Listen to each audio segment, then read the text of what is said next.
ইতিপূর্বে ধারাবাহিকভাবে আল ইতিসাম টিভিতে ফিলিস্তিন এবং জেরুজালেমের উপর 3 পর্বে আলোচনা করেছিলাম। যেই 3 পর্বের আলোচনা শেষ হয়েছিল সুলতান সালাহুদ্দিন আইয়ুবী রাহিমাহুল্লাহর মসজিদে আকসা বিজয়ের মাধ্যমে, কিন্তু তার পরবর্তী থেকে নিয়ে আজ পর্যন্ত ইসরায়েল প্রতিষ্ঠা কিভাবে হলো সেই ইতিহাস কখনোই বলা হয়নি, মানে আমার মাধ্যমে বা আমার দিক থেকে বলা হয়নি, যেটি একটি খামতি বা অপূর্ণতা ছিল সেই ধারাবাহিক আলোচনায়। এবং পরবর্তীতেও বহু বক্তব্যে যখন আলোচনা করেছি তখন হয়তো ওই পর্যন্তই আলোচনা করেছি, কখনোই তার পরবর্তী অংশটুকু আর আলোচনা করা হয়নি। তো আজকে আমরা কিভাবে ফিলিস্তিনের বুকে ইসরায়েল প্রতিষ্ঠা হলো তার সংক্ষিপ্ত ইতিহাস, সুলতান সালাহুদ্দিন আইয়ুবী রাহিমাহুল্লাহ যে মসজিদে আকসা বিজয় করে গেলেন সেই মসজিদে আকসা কিভাবে মুসলমানদের হাতছাড়া হলো দীর্ঘ 600-700 বছর পর, সেই ইতিহাস সংক্ষিপ্তভাবে তুলে ধরা, পাশাপাশি বক্তব্যের শেষের দিকে যদি সময় থাকে তাহলে, যেহেতু আমাদের সামনে হজ মৌসুম আসতেছে এবং হাজিগণ যাচ্ছেন, হয়তো এখানেও অনেক হাজি থাকতে পারেন, তো সংক্ষিপ্ত পরিসরে সময় থাকলে আমরা একদম সংক্ষিপ্তভাবে হজের কিছু বিধানাবলী তুলে ধরার চেষ্টা করব ইনশাআল্লাহুল আজিজ। ওমা তৌফিকি ইল্লা বিল্লাহিল আলিয়্যিল আযীম। আমি ইতিপূর্বে বহুবার বলেছি আমার বহু আলোচনায় যে মুসলমানদের উপর আজকে যে ভয়ঙ্কর সময় অতিবাহিত হচ্ছে এর চেয়েও ভয়ঙ্কর সময় পূর্বে অতিবাহিত হয়েছে। সেই ভয়ঙ্কর সময়টিকে আমি নির্ধারণ করেছি এইভাবে, যে সময় মঙ্গোলীয়রা বাগদাদ ধ্বংস করে, যে সময় ক্রুসেডাররা মসজিদে আকসা দখল করে, এই দুই সময় খুব বেশি দিনের ব্যবধানে নয়। এবং যে সময় স্পেনের পতন হয়, মুসলমানদের স্পেনে পতন হয়, তথা তিনটে বড় ঘটনার যদি আপনি সময়কাল গুগলে সার্চ করেও দেখেন যে কত সালে এটা সংঘটিত হয়েছে, মুসলমানদের হাত থেকে স্পেনের পতন কত সালে সংঘটিত হয়েছে, কর্ডোভা এবং গ্রানাডার পতন, মুসলমানদের উপর মঙ্গোলীয়রা যে হামলা চালিয়েছিল, আব্বাসি খেলাফতের পতন, বাগদাদের পতন, সেটা কত সালে, এবং মুসলমানদের উপর ক্রুসেডাররা যে হামলা চালিয়েছিল এবং মসজিদ আকসা মুসলমানেরা হারিয়েছিল সেটা কত সালে, তাহলে আপনি 100-150 থেকে 200 বছরের ব্যবধানে এই সময়গুলোকে পাবেন। যে সময়কালকে আমি বলেছি স্মরণকালের সবচেয়ে ভয়াবহতম সময়, এবং ওই রকম ভয়ঙ্কর এবং ভয়াবহতম সময় মুসলমানদের উপর এখনো তার সিকি বা চুল পরিমাণও আসেনি, ওই সময় যতটা ভয়াবহ ছিল। সেই তারিখগুলো আপনারা এইভাবে মনে রাখতে পারেন যে 1096 খ্রিস্টাব্দে মসজিদ আকসার পতন হয় ক্রুসেডারদের হাতে, 1258 খ্রিস্টাব্দে বাগদাদের পতন হয় মঙ্গোলীয়দের হাতে, 1248 খ্রিস্টাব্দে কর্ডোভার পতন হয় স্পেনে, তথা মুসলমানরা কর্ডোভা হারিয়ে ফেলে। তাহলে এই তিনটে ঘটনা 1000 খ্রিস্টাব্দ থেকে 1200 এবং 1250 খ্রিস্টাব্দ, 200 থেকে 250 বছরের মধ্যে সংঘটিত হয়। একদিকে মঙ্গোলীয়দের ব্যাপক আক্রমণ আর একদিকে ক্রুসেডারদের আক্রমণ। এবং ওই সময় যে পরিস্থিতি ছিল সেই পরিস্থিতির পরে এখন আমি যে ঘটনাগুলো, যে ধারা বিবরণীটা দিব, এটা মুসলমানদের কাছে কেন এখনো যদি কেউ ইতিহাসের ছাত্র হয় তার কাছে এটা অকল্পনীয় মনে হবে। সেটা কি? সেটা হচ্ছে মুসলমানদের ইস্তাম্বুল বিজয়। এইটা অকল্পনীয় মনে হবে যদি আপনি ওই সময়ে বসবাস করেন, যে এর পরেও এইরকম ভয়ঙ্কর এবং ভয়াবহতম সময় পার হওয়ার পর মুসলমানের একটা সময় ইস্তাম্বুল বিজয় করবে, এটা অকল্পনীয়। ইস্তাম্বুল বা আজকের তুরস্ক হচ্ছে 1500 বছরেরও অধিক কাল থেকে রোমান এম্পায়ারের রাজধানী। রাসূলুল্লাহ সাল্লাল্লাহু আলাইহি ওয়াসাল্লামের যুগেও রোমান এম্পায়ারের রাজধানী ছিল তুরস্কের কনস্টান্টিনোপল বা আজকের ইস্তাম্বুল। এবং যেই মুহূর্তে মুসলমানেরা ক্রুসেডের যুদ্ধ লড়তেছে ওই মুহূর্তেও ক্রুসেডারদের হেডকোয়ার্টার হচ্ছে তুরস্কের রাজধানী কনস্টান্টিনোপল। তাহলে এইরকম একটা ভয়ঙ্কর এবং ভয়াবহতম সময় পার করার পর মুসলমানেরা ইস্তাম্বুল বিজয় করবে, এটা অসম্ভব, এটা অকল্পনীয়। কিন্তু যেই দিন বাগদাদের পতন হয় মঙ্গোলীয়দের হাতে, ওই সময় আল্লাহ সুবহানাহু ওয়া তাআলা মুসলমানদের দীর্ঘকাল ব্যাপী যেটা সীমানা ছিল, যেই সীমানা মুসলমানেরা হাজারো বছরে অতিক্রম করতে পারেনি, আবু আইয়ুব আল আনসারী থেকে নিয়ে শুরু করে রাদিয়াল্লাহু তাআলা আনহু, উমাইয়া শাসনামল থেকে শুরু করে নিয়ে আব্বাসী শাসনামল থেকে শুরু করে নিয়ে ওই সীমানা মুসলমানেরা কখনোই অতিক্রম করতে পারেনি। সেটা হচ্ছে সিরিয়া এবং তুরস্কের বর্ডার। এই বর্ডারই মুসলমানদের শেষ সীমানা। এরপরে আর কখনো মুসলমানেরা অগ্রগামী হতে পারে না হাজার বছরে। ওই সময় আল্লাহ সুবহানাহু ওয়া তাআলা ওই সীমান্তবর্তী অঞ্চলে উসমানীয় খেলাফতের বীজ বপন করেন। যেই সময় কর্ডোবার পতন হচ্ছে, যেই সময় বাগদাদের পতন হচ্ছে, যেই সময় মসজিদে আকসার পতন হচ্ছে, সেই সময় এক সীমান্ত মুসলমানদের এক সীমান্তবর্তী অঞ্চলে উসমানীয় খেলাফতের বীজ বপন করছেন আল্লাহ সুবহানাহু ওয়া তাআলা। তথা একদিকে যেখানে মুসলমানেরা মনে করতেছে হতাশায় নিমজ্জিত, সেই মুহূর্তে আল্লাহ সুবহানাহু ওয়া তাআলা পরবর্তী উত্থানের শুরুটা করতেছেন। যেই উসমানীয় খেলাফতের হাতে, উসমানীয় খেলাফতের তাকওয়া শুরুর দিকের, পরের দিকের নয়, শুরুর দিকের তাকওয়া, পরহেজগারিতা, জিহাদ ফি সাবিলিল্লাহ, আল্লাহ সুবহানাহু ওয়া তাআলার রাস্তায় জিহাদ করার আগ্রহ, তারা মুসলমানদের যে অনেক আগে থেকে বিজিত যে অঞ্চলগুলো ছিল এইদিকে তারা তাকায়নি। তাদের একটাই দৃষ্টি এখন পর্যন্ত অবিজিত অঞ্চল, যা এখন পর্যন্ত মুসলমানেরা ঢুকতেই পারেনি কোনোদিন, সেটা হচ্ছে ইউরোপ, সেটাই হচ্ছে তুরস্ক, সেটাই কনস্টান্টিনোপল, যা ক্রুসেডারদের হেডকোয়ার্টার।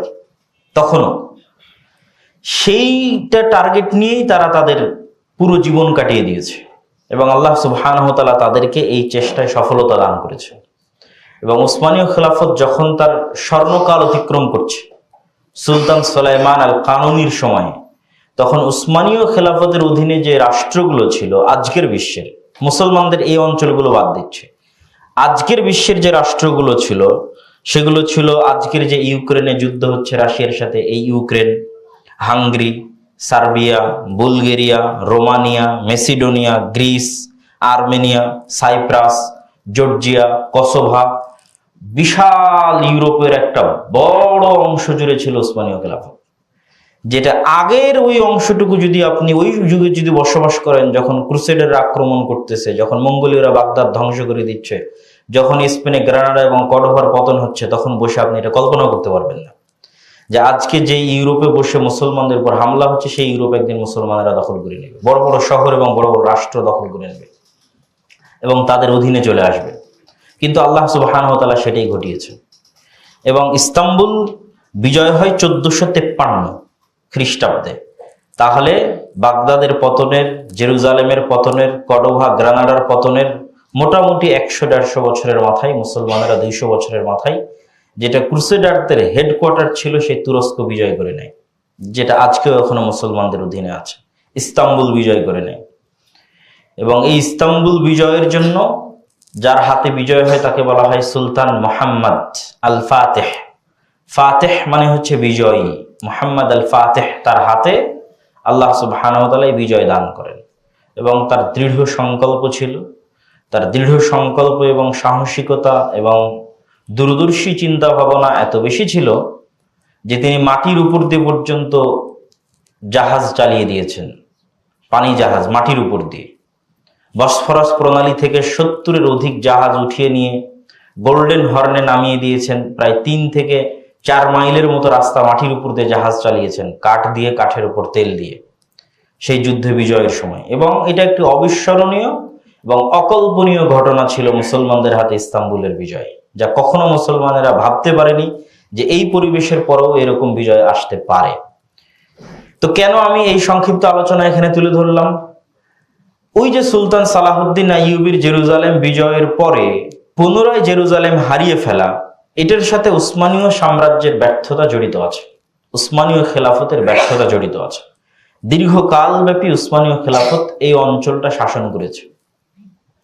আরব বিশ্ব থেকে শুরু করে, ইউরোপ থেকে শুরু করে বিশাল অঞ্চল তাদের শাসনাধীন ছিল।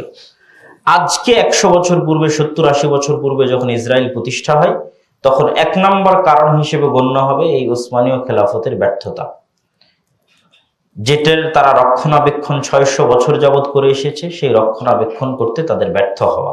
এবং এই ব্যর্থতা কি কারণে ফুটে উঠবে? এই ব্যর্থতা ফুটে ওঠার সবচেয়ে বড় আলামত হচ্ছে তুর্কি জাতীয়তাবাদ, আর দ্বিতীয় কারণ হচ্ছে আরব জাতীয়তাবাদ। খেলাফত ব্যবস্থাকে ধ্বংসই করে দিয়েছে তুর্কি জাতীয়তাবাদ এবং আরব জাতীয়তাবাদ।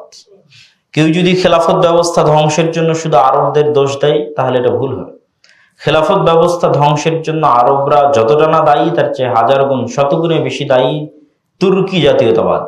উসমানীয় খেলাফতের শেষ আমলে একদল আধুনিক তরুণ, যাদের অন্যতম একজনকে আপনারা অনেকেই চিনবেন, মোস্তফা কামাল পাশা, একদল আধুনিক তরুণ যারা তুর্কি জাতীয়তাবাদের এই থিওরিতে ফরাসি বিপ্লব কর্তৃক প্রভাবিত হয়ে, ফরাসি দার্শনিকদের দর্শনে প্রভাবিত হয়ে তুর্কি জাতীয়তাবাদের মতবাদে বিশ্বাস স্থাপন করে যে আমরা হচ্ছে তুর্ক এবং আমরা শ্রেষ্ঠ, ইসলাম বা মুসলমান হিসেবে কোনো কথা নয়, আরবি ভাষাকে নিষিদ্ধ করে তার জায়গায় তুরস্কের ভাষা চালু করা, সকল ক্ষেত্রে তুরস্ক বা তুর্ক ভাষার প্রাধান্য, এই যে জাতীয়তাবাদের বিষ বাষ্প, যখন তুরস্কে এই জাতীয়তাবাদের বিষ বাষ্প প্রবেশ করে তখন তার বিপরীত প্রতিক্রিয়া হিসেবে স্বাভাবিকভাবে আরবে আরব জাতীয়তাবাদের প্রবেশ করে। যতদিন আপনি ইসলাম এবং আল্লাহ সুবহানাহু ওয়া তাআলাকে সামনে রেখেছেন ততদিন সবাই আপনাকে ভালোবেসেছে, সম্মান করেছে।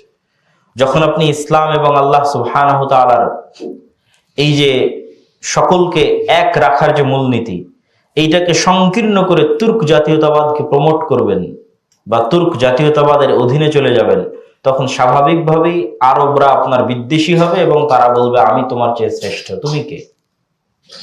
তখন আরব জাতীয়তাবাদের উত্থান হয়। একদিকে আরব জাতীয়তাবাদের উত্থান আর একদিকে তুর্ক জাতীয়তাবাদের উত্থান। ঠিক এই সময় সংঘটিত হয় প্রথম বিশ্বযুদ্ধ 1914 সালে। এই প্রথম বিশ্বযুদ্ধে উসমানীয় খেলাফত যে অংশের সাথে যুক্ত হয় সেই অংশই পরাজিত হয় প্রথম বিশ্বযুদ্ধে। আর ব্রিটেন আরব কান্ট্রিগুলোকে ওয়াদা দেয়, যেমন শরীফে মক্কাকে ওয়াদা দেয়, যেহেতু আগেই তুর্ক জাতীয়তাবাদ এবং আরব জাতীয়তাবাদের বিষ বাষ্প জ্বালিয়ে দেওয়া হয়েছে, সুতরাং কেউ আর কাউকে সহ্য করতে পারে না। তুর্করা আরবদেরকে সহ্য করতে পারে না, আরবরা তুর্কদেরকে সহ্য করতে পারে না। আরবরা মনে করে যে আমরা তাদের অধীনস্থ, আর তুর্করা মনে করে আমরা ওদের কৃষ্টি কালচার নিয়ে আছি, আরবদের কৃষ্টি কালচার নিয়ে আছে, আরবদের ভাষা নিয়ে আছে, আমাদের ভাষা কেন আরবি হবে, আমাদের রাষ্ট্র কেন আরবিতে চলবে, তুর্ক ভাষায় চলবে।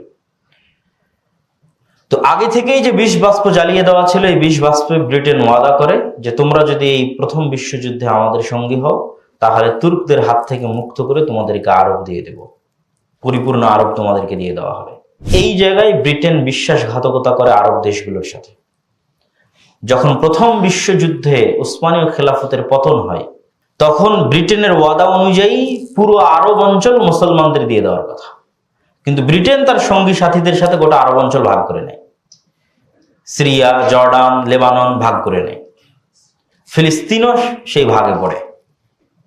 পরবর্তীতে ধীরে ধীরে অন্যান্য দেশগুলো স্বাধীনতা লাভ করেছে, যেমন আমরা ব্রিটেনের কাছ থেকে স্বাধীনতা লাভ করেছি ওই একই সমসাময়িক সময়। প্রথম বিশ্বযুদ্ধ থেকে দ্বিতীয় বিশ্বযুদ্ধের এই সময়টাই হচ্ছে ইসরায়েল প্রতিষ্ঠার মূল সময়। তো আমরা যেমন ব্রিটেনের কাছ থেকে স্বাধীনতা লাভ করেছি, এরকম আরো বহু আরব দেশ, সিরিয়া, মিশর, তারাও স্বাধীনতা লাভ করেছে ব্রিটেন অথবা ব্রিটেনের অন্যান্য সহযোগী উপনিবেশিক দেশের কাছ থেকে। কিন্তু ফিলিস্তিনের ভাগ্যে কি হয়েছে? যখন আরব মুসলমানেরা বুঝতে পারে যে ব্রিটেন তাদের সাথে বিশ্বাসঘাতকতা করেছে, তখন দ্বিতীয় বিশ্বযুদ্ধের সময়ে আরব মুসলমানেরা সেভাবে ব্রিটেনের সাথ দেয়নি। দ্বিতীয় বিশ্বযুদ্ধ 1938 সালে শুরু হয়। তখন আরব মুসলমানেরা ব্রিটেনের সেভাবে সঙ্গী বা সাথী হওয়ার চেষ্টা করেনি, কিন্তু তার বিপরীতে ইহুদিরা ব্যাপকভাবে ব্রিটেন এবং আমেরিকার সহযোগিতা করেছে, যুদ্ধে অংশগ্রহণ করেছে। ইহুদিদের সম্পূর্ণ আলাদা প্লাটুন ছিল দ্বিতীয় বিশ্বযুদ্ধে ব্রিটেনের পক্ষে লড়াই করার জন্য। এবং দ্বিতীয় বিশ্বযুদ্ধের সবচেয়ে যে ভয়ঙ্কর ঘটনার কারণে ইসরায়েলের তৈরি হয় সেটি হচ্ছে হিটলারের ইহুদিদের প্রতি অত্যাচার।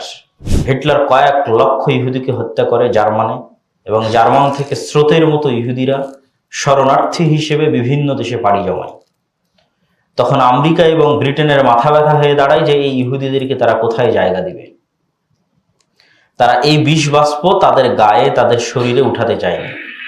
কেননা পৃথিবীর ইতিহাসে কখনোই শতাব্দীর আগে পৃথিবীর ইতিহাসে কখনোই ইহুদি খ্রিস্টানে ঐক্য হয়নি, বরং ইহুদি মুসলমানে ঐক্য হয়েছে। কিভাবে? আপনি যদি উসমানীয় খেলাফতের ইতিহাস ঘাটেন তো দেখবেন গোটা ইউরোপে ইহুদিরা অত্যাচারিত হয়ে উসমানীয় খেলাফতে আশ্রয় নিয়েছে। আপনি যদি স্পেনের ইতিহাস ঘাটেন তাহলে দেখবেন ফ্রান্স, জার্মান ইত্যাদি জায়গায় অত্যাচারিত হয়ে স্পেনের খেলাফতে ইহুদিরা আশ্রয় নিয়েছে।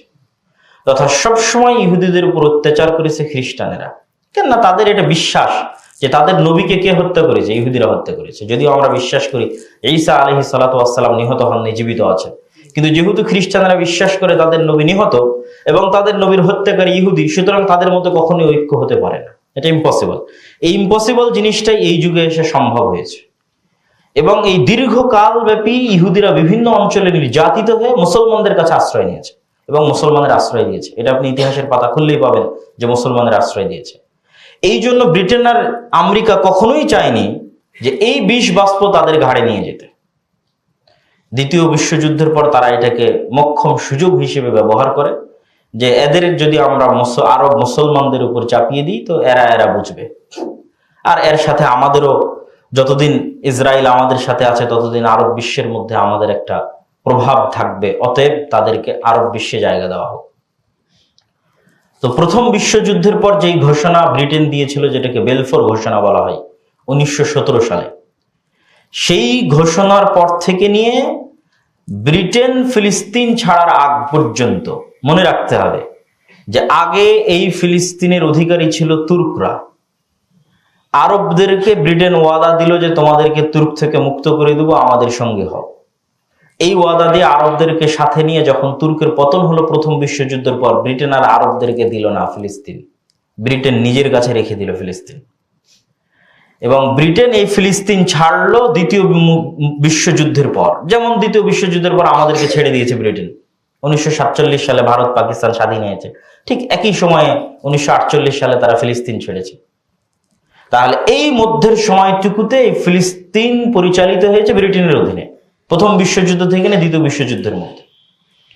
এবং এই সময়ে যত রকমের বিশ্বাসঘাতকতা, সকল বিশ্বাসঘাতকতা ব্রিটেন মুসলমানদের সাথে করেছে, তথা ফিলিস্তিনের মুসলমানদের সাথে করেছে। এবং 1947-48 যখন তারা ঘোষণা দিল, তখন 10% ইহুদির জন্য অর্ধেক ফিলিস্তিনের জমি বরাদ্দ দিয়ে দিল। দ্বিজাতি তত্ত্ব। ব্রিটেন নিজে থেকে এটা করেনি, ব্রিটেন বুদ্ধি করে এটা জাতিসংঘের উপর চাপিয়ে দিয়েছে। তখন জাতিসংঘ সমাধান দিয়েছে 2 রাষ্ট্রের জন্য 2টা দেশ করে দেওয়া হোক। তো যাদের সংখ্যা অল্প তাদের জায়গা দিতে হবে অল্প, কিন্তু যাদের সংখ্যা মাত্র 10% তাদের জন্য জায়গা দিল অর্ধেক, আর যাদের সংখ্যা 90% তাদের জন্য জায়গা দিল অর্ধেক। হয়তো তখন আরবের মুসলমানেরা এই সিদ্ধান্ত মেনে নিতে পারত। তখন এই সিদ্ধান্ত মেনে নিলে কি হতো আল্লাহ ভালো জানে। যেমন আমরা ব্রিটেনের সিদ্ধান্ত 1947 সালে মেনে নিয়েছি। পাকিস্তানের মতো বাংলাদেশ, বাংলাদেশের মতো ভারত, ভারতের মতো আছে। তো 1947-48 জাতিসংঘ যে সিদ্ধান্ত দিল, এই সিদ্ধান্ত আরব মুসলমানেরা মানেনি। কিন্তু না মেনে আজ পর্যন্ত তারা ভালো কিছু করতেও পারেনি, বরং যত দিন গেছে তত পিছনে যেতে থেকেছে, যত দিন গেছে তত পিছনে যেতে থেকেছে। তাহলে ওই সময় আরব মুসলমানেরা এই সিদ্ধান্ত না মেনে হুট করে যুদ্ধ শুরু করে ইসরায়েলের বিরুদ্ধে, যেটাকে বলা হয় আরব ইসরায়েল প্রথম যুদ্ধ। যখন জাতিসংঘ এই সিদ্ধান্ত দেয় তখন এই সিদ্ধান্তের বিরুদ্ধে গিয়ে যুদ্ধ শুরু হয়। এই সিদ্ধান্ত মানা হয়নি, না মেনে যুদ্ধ শুরু হয়। আর এই যুদ্ধই ইসরায়েলকে প্রতিষ্ঠা হওয়ার মোক্ষম সুযোগ দেয়। কেন? আমি আবারও স্মরণ করিয়ে দিই, প্রথম বিশ্বযুদ্ধ থেকে নিয়ে দ্বিতীয় বিশ্বযুদ্ধ 1917 থেকে নিয়ে এই 47-48 পর্যন্ত এই অংশটা শাসন করেছে ব্রিটেন। সুতরাং তখন ইহুদির কাছেও কোনো অস্ত্র নাই, মুসলমানের কাছেও কোনো অস্ত্র নেই, কারো কাছেই কোনো অস্ত্র নেই। নিরস্ত্রবিহীন অবস্থায়, যেহেতু তারা সাধারণ জনগণ, পাবলিক। ইহুদিরাও আগে থেকে বসবাস করতো, খ্রিস্টানরাও আগে থেকে বসবাস করতো। হিটলারের অত্যাচারে আরো বহু ইহুদি এখানে এসে জমা হয়েছে, তাদের সংখ্যা একটু বেশি হয়েছে এই মাত্র। পাশাপাশি তারা অর্থকে ব্যবহার করেছে, যেই যতটুকু সংখ্যা বেশি হয়েছে অতটুকু সংখ্যা প্রচুর পরিমাণ অর্থায়নের ভিত্তিতে জমি কিনেছে মুসলমানদের কাছে। এটা আর একটা কারণ ইসরায়েল প্রতিষ্ঠা হওয়ার, প্রচুর পরিমাণে জমি ক্রয় অল্প সময়ের মধ্যে ওই সময়। তো এখানে যেটা বলতে চাচ্ছি সেটা হচ্ছে কি, নিরস্ত্র ছিল সবাই, কিন্তু যখন আরব এবং ইসরায়েল যুদ্ধ শুরু হলো তখন ইসরায়েল অস্ত্র পাওয়ার একটা বাহানা তার জন্য তৈরি হয়ে গেল। এবং আগের থেকেই যে সন্ত্রাসী জঙ্গি গোষ্ঠীগুলো ইসরায়েলের মধ্যে ছিল, যারা হয়তো কখনো প্রকাশ্যে আসেনি কিন্তু গোপনে অস্ত্রের ট্রেনিং নিত, গোপনে জঙ্গিবাদ এবং সন্ত্রাসের ট্রেনিং নিত ব্রিটেনের অধীনেই, সেই গোষ্ঠীগুলো প্রকাশ্যে আসার সুযোগ পেল, প্রকাশ্যে এসে তারা অস্ত্র ধারণ করার সুযোগ পেল এবং আমেরিকার নিকট থেকে বাঁচার জন্য সহায়তা চাওয়ার সুযোগ পেল। এবং এই সহায়তা নিতে নিতে আজকে ইসরায়েলের যে অবস্থা, সে অবস্থা তো আমরা দেখছি। কিন্তু যখন শুরু হয় তখন নিরস্ত্র অবস্থায় শুরু হয়েছে।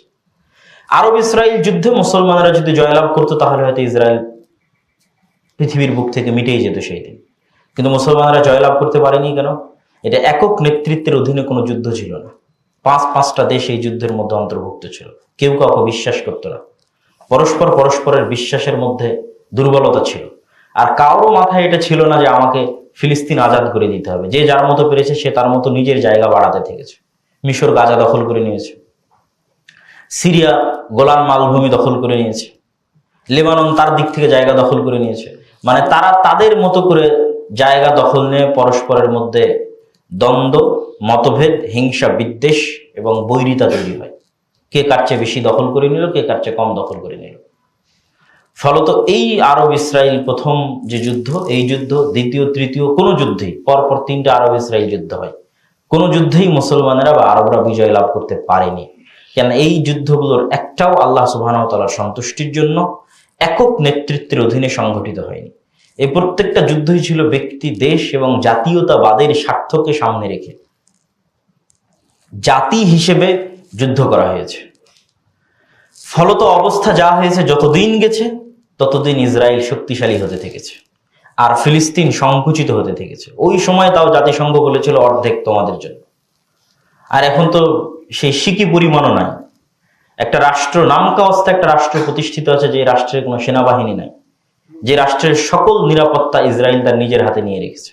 শুধুমাত্র গাজা ভূখণ্ডটুকু যদি বলা হয় ন্যূনতম স্বাধীনতা, তাহলে ন্যূনতম স্বাধীনতা কিছু থাকলে সেটা গাজা ভূখণ্ডের ছিল। আর এই ভূখণ্ডের দৈর্ঘ্য প্রস্থ কত? অনেক ছোট্ট একটা ভূখণ্ড। আপনি যদি গাজা ভূখণ্ডের দৈর্ঘ্য প্রস্থ দেখেন তাহলে গাজা শহর ঢাকা শহরের চাইতেও ছোট্ট। 360 বর্গ কিলোমিটার, লম্বায় 41 কিলোমিটার, প্রস্থে 12 কিলোমিটার। একটা বন্দি শিবির। এবং এখন যে আক্রমণ ইসরায়েল গাজায় চালিয়েছে, এই আক্রমণ চালানোর শুরুতে তারা গাজার নর্থ সাইড থেকে, উত্তর সাইড থেকে আক্রমণ শুরু করে, যেগুলোতে ছিল বাইত হানুন, বাইত লাহিয়া, এগুলো জায়গার নাম। এবং তাদেরকে বলতে থাকে তোমরা জায়গা খালি করে দক্ষিণে চলে যাও, রাফা, খান ইউনুস, মিশরের সীমান্তবর্তী অঞ্চল হচ্ছে রাফা, খান ইউনুস, সেদিকে চলে যাও। যখন এই দিকের আক্রমণ শেষ হয়েছে, এখন 20-22 লক্ষ মানুষ তাদের বাড়ি ঘর বিহীন অবস্থায় তাঁবু টেনে মিশরের সীমান্তে রাফা অঞ্চলে বসবাস করতেছে। এখন ইসরায়েল বলতেছে আমি রাফাতে হামলা চালাবো, তোমরা এখন রাফা খালি করো। অথচ রাফা হচ্ছে শেষ সীমানা, যেখান থেকে মিশরের বর্ডার ক্রসিং শুরু হয়। তাহলে তাদেরকে আবার কোন দিকে ফিরে যেতে হবে? আবার এই 20-22 লক্ষ মানুষকে রিটার্ন ব্যাক করতে হবে যে দিক থেকে তারা এসেছিল, খান ইউনিসের দিকে, বাইত হানুন, বাইত লাহিয়ার দিকে, উত্তর সাইডের দিকে। সম্মানিত উপস্থিতি, তো এই যে ভয়ঙ্কর অবস্থা, ইসরায়েল প্রতিষ্ঠার এই ভয়ঙ্কর অবস্থার আমরা 3টা সারমর্ম কারণ আপনাদের সামনে তুলে ধরতে চাই। 1 নম্বর সারমর্ম কারণ হচ্ছে ওসমানী সালতানাত বা ওসমানী খেলাফতের ব্যর্থতা। এবং এই ব্যর্থতার সবচেয়ে বড় কারণ হচ্ছে আরব এবং তুর্ক জাতীয়তাবাদের উত্থান। 3 নম্বর ইসরায়েল প্রতিষ্ঠার সবচেয়ে বড় কারণ হচ্ছে ব্রিটিশদের ক্রমাগত বিশ্বাসঘাতকতা। শুরু থেকে নিয়ে শেষ পর্যন্ত ব্রিটিশদের ক্রমাগত বিশ্বাসঘাতকতা। আর 4 নম্বর কারণ হচ্ছে ইহুদিদের সন্ত্রাসবাদিতা, আমেরিকার সহযোগিতা এবং অর্থের ব্যবহার, প্রচুর পরিমাণে অর্থের ব্যবহার। অর্থ দিয়ে মানুষকে গোলাম বানানো যায়। এই পয়েন্টে আরেকটু কথা না বললে এটা অস্পষ্ট থেকে যাবে যে অর্থনৈতিক স্বাধীনতা ছাড়া কখনোই মুসলমান বা ব্যক্তি স্বাধীনতা বা রাষ্ট্রের স্বাধীনতা সম্ভব নয়। আর এই অর্থনৈতিক স্বাধীনতা ধ্বংস করে হচ্ছে সুদী সিস্টেম। একটা মানুষের ব্যক্তিগত অর্থনৈতিক স্বাধীনতা ধ্বংস করে সুদী সিস্টেম, একটা রাষ্ট্রের অর্থনৈতিক স্বাধীনতা ধ্বংস করে সুদী সিস্টেম। এগুলো সকল স্বাধীনতা ধ্বংসের একটা অন্যতম মাধ্যম হচ্ছে সুদী সিস্টেম। এমনকি ইতিহাস প্রমাণ করে যে ফেরাউন যে ইউসুফ আলাইহিস সালাতু ওয়াস সালামের পরবর্তী বংশধরকে গোলাম বানিয়েছিল, যেখানে ইউসুফ আলাইহিস সালাতু ওয়াস সালাম নিজে ছিলেন অর্থমন্ত্রী এবং অর্থমন্ত্রী থাকায় তিনি সুচারুরূপে ফাইন্যান্স করতেন এবং কল্যাণকামিতা এবং ধন সম্পদের বরকতে রাষ্ট্র পরিপূর্ণ হয়ে গেছিল, সেই ইউসুফ আলাইহিস সালাতু ওয়াস সালামের পরবর্তী বংশধরেরা কিভাবে ফেরাউনের গোলাম হয়।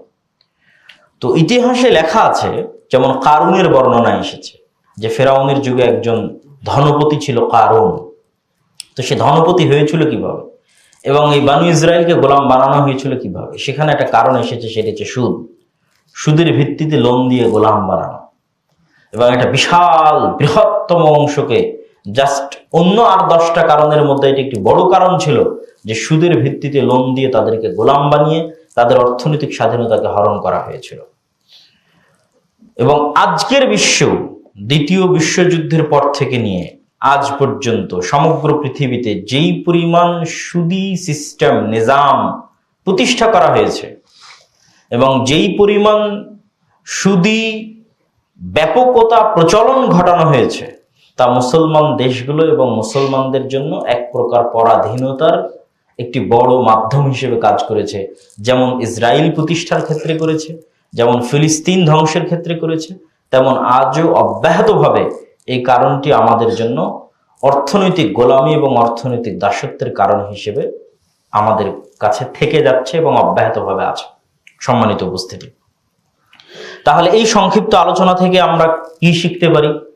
এই সংক্ষিপ্ত আলোচনা থেকে এতটুকু শিক্ষা যে আবারও শুরুর কথায় ফিরে যাই, যে যেই মুহূর্তে বাগদাদের পতন হচ্ছে, জেরুজালেমের পতন হচ্ছে, কর্ডোবার পতন হচ্ছে, তখন কেউ ভাবেনি যে মুসলমানের একদিন ইস্তাম্বুল বিজয় করতে পারবে, কিন্তু তখন আল্লাহ সুবহানাহু ওয়া তাআলা সেই ব্যবস্থা তৈরি করে রেখেছিলেন। তো আজকে তার ওই মতো খারাপ পরিবেশ তৈরি হয়নি, কিন্তু তারপরও খারাপ পরিবেশ।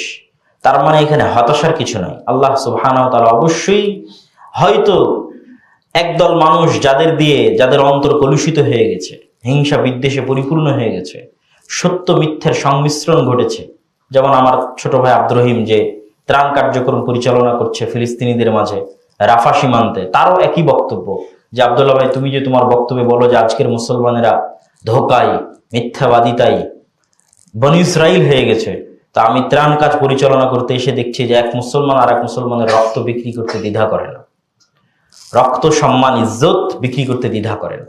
তো যাদের অন্তর এরকম কলুষিত হয়ে গেছে তাদের দিয়ে তো আর আল্লাহ সুবহানাহু ওয়া তাআলা বিজয় দিবেন না। বিজয় দেওয়ার জন্য সততা, ন্যায়পরায়ণতা, সাহসিকতা জরুরি। যার মধ্যে সততা নাই, ন্যায়পরায়ণতা নাই, তার হাতে আল্লাহ সুবহানাহু ওয়া তাআলা বিজয় দিবেন না। কিন্তু এরকম সৎ এবং ন্যায়পরায়ণ জাতি আল্লাহ অবশ্যই কোথাও তৈরি করছেন এবং অবশ্যই তৈরি হচ্ছে এবং হবে, যাদের হাত দিয়ে পুনরায় আল্লাহ সুবহানাহু ওয়া তাআলা মুসলমানদের এই বিপদ এবং এই জুলুম, এই অত্যাচার থেকে তাদেরকে রক্ষা করবেন, এতে সন্দেহের বিন্দুমাত্র অবকাশ নেই। আর আমাদের ভুলগুলো থেকে শিক্ষা কি? এই ভুলগুলো থেকে শিক্ষা নেওয়ার অন্যতম একটা শিক্ষার বিষয় হচ্ছে জাতীয়তাবাদ, যা খেলাফতকে ধ্বংস করেছে, যা আজও অব্যাহতভাবে মুসলমানদেরকে ধ্বংস করতে পারে এবং করে যাচ্ছে। আমি বাংলাদেশি, অমুক পাকিস্তানি, অমুক ইন্ডিয়ান, অমুক হচ্ছে কাতারি, অমুক সৌদি, এই যে জাতীয়তাবাদের নেশা, এটাকে আল্লামা ইকবাল বলেছেন এটা হচ্ছে নতুন প্রভু বা নতুন শিরকের মূর্তি। তিনি বলেছেন আগের যুগে মূর্তি তৈরি হতো, মানুষ হাত দিয়ে মূর্তি তৈরি করে তার পূজা করত। এখন এমন একটা মূর্তি তৈরি হয়েছে যে মূর্তিকে দেখা যায় না, সেই মূর্তির নাম জাতীয়তাবাদ, আর এই মূর্তির পূজা করতেছে মুসলমানেরা। এটা একটা শিক্ষা, জাতীয়তাবাদ থেকে বের হয়ে আসতে হবে। মুসলমানদের ভ্রাতৃত্বের মাপকাঠি একমাত্র তাদের ঈমান, কালিমাতু লা ইলাহা ইল্লাল্লাহ, এই বিশ্বাস স্থাপন করতে হবে।